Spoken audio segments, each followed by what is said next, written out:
నమస్కారం, మన భారత్ న్యూస్ కి స్వాగతం. బీహార్ ఎన్నికల ఫలితాలు తేలుసుకుందాం. బీహార్ అసెంబ్లీ ఎన్నికల్లో ఎన్డీఏ దూసుకెళ్తోంది.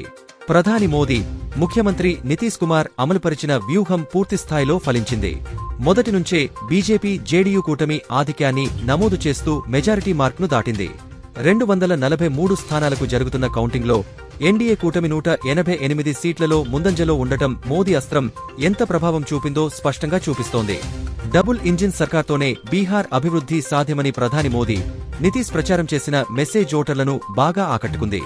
ఈ ఎన్నికల్లో బీజేపీ అతిపెద్ద పార్టీగా ఎదిగింది. జేడీయూ కూడా గట్టిగానే పోటీ చేస్తూ ఎన్డీఏ బలం మరింత పెంచింది. ఇక ప్రతిపక్ష మహాకూటమి ఆర్జేడీ, కాంగ్రెస్ కేవలం 51 స్థానాల్లో మాత్రమే ఆధిక్యం సాధిస్తూ వెనుకబడింది.